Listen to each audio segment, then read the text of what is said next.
A new mouse study finds potential risk of taking up the popular diet. Though many people claim the keto diet to be a game changer or a lifesaver, a newly released study raises questions about its ability to cause type 2 diabetes. The study, which was conducted on mice, evaluated the keto diet.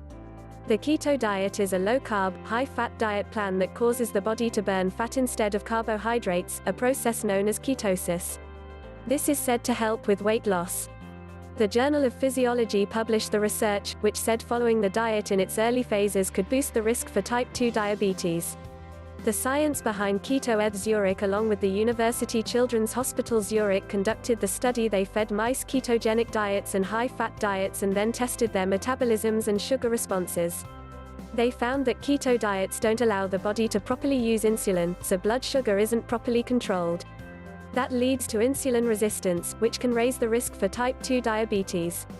The researchers say they didn't evaluate if the diet causes obesity after long-term use. They called for additional research to better understand how keto diets affect the body. Researchers want to look at the mechanism behind the effects.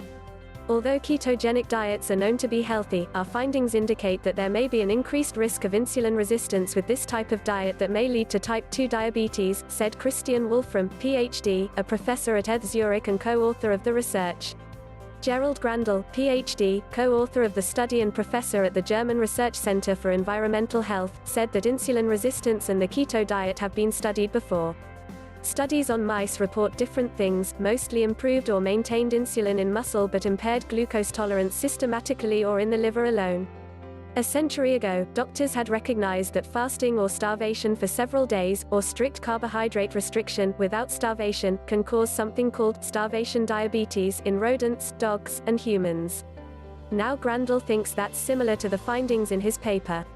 No one will get type 2 diabetes while on keto, simply because the carb intake is not high enough to develop any form of hyperglycemia, he said.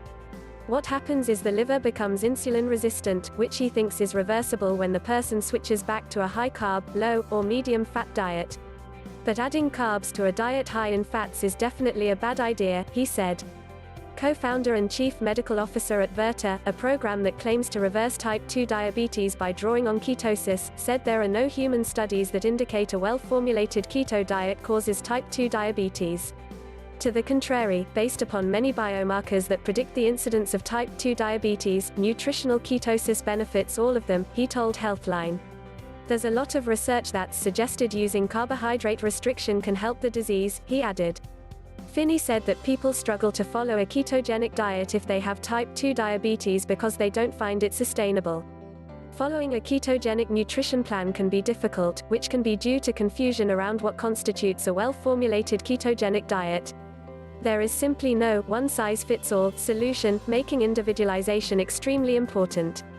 Finney noted. Finney said research on mice is valuable, but not all conclusions in mice studies can be replicated in humans. He also pointed out some limitations of the study, which include the diet only being used for 3 days. Additionally, the high fat content of the diet was mostly from high amounts of vegetable shortening, which isn't recommended for humans because it's been shown to boost blood sugar and may harm the liver. Keto diet for people with existing diabetes. The study in mice is at odds with some previous research on the benefits of low-carb diets. Previous short-term studies have shown that low-carb diets, including the keto diet, can improve glucose control in people with type 2 diabetes and lower the amount of medications they need, noted Dr. Reshmi Srinath, director of the Weight and Metabolism Management Program at the Icahn School of Medicine at Mount Sinai in New York. There isn't much data on long-term effects of low-carb eating. We also know that limiting carbohydrates to such a degree can be challenging for some patients, and there can be a risk of hypoglycemia, low blood sugar, particularly in patients with type 2 diabetes, Srinath said. She said that short-term use of low-carb diets in people with diabetes has to be closely monitored by doctors. She recommends carbohydrate moderation, and provides instruction on how people can count and manage carb intake along with the addition of physical activity. But can keto cause diabetes? Srinath said it's too soon to establish a correlation between the keto diet causing type 2 diabetes. More research is needed. Stephanie McKercher, a Colorado-based registered dietitian and recipe developer at Grateful Grazer, agreed. It's impossible to know whether the same results would occur in humans. Overall, ketogenic research is still very limited, and we need more human studies to fully understand its effects. What about ditching dieting? There are 5 basic recommendations for people who are overweight or obese, or experience adiposopathy, insulin resistance, pre-diabetes, and diabetes. They focus on what to eat instead of what not to eat, according to Dr. J. Michael Gonzalez Campoy, Medical Director and CEO of the Minnesota Center for Obesity, Metabolism, and Endocrinology, who worked on healthy eating guidelines with the American Association of Clinical Endocrinologists, the American College of Endocrinology, and the Obesity Society. He said these recommendations include portion control, eating fresh foods, consuming plant-based meals, limiting animal products, and drinking water. The human body needs protein, carbohydrate, and fat. Digestion reduces these to circulating amino acids, glucose, and lipids, respectively, he explained. Depriving the body of any of the 3 macronutrients is not sustainable by most humans, and it forces the body to change its metabolic pathways to make up for the deficit. The observation that insulin resistance develops after fasting is not new, he added. The generation of ketones, free fatty acids, and an acid environment then contributes to a state of insulin resistance and also to impaired beta cell function, Gonzalez Campoy said. Gonzalez Campoy doesn't recommend going on any diet because that's a short-term solution. It is best to teach patients the essence of healthy eating so they can sustain it over the course of their life, he said. Regardless of whether or not you want to try the keto diet, there are some people who shouldn't for medical reasons.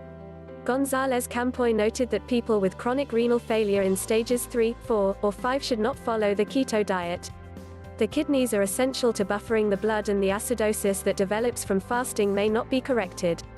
People with type 1 German mark would be best off avoiding the keto diet, they are already at risk of ketoacidosis, he explained.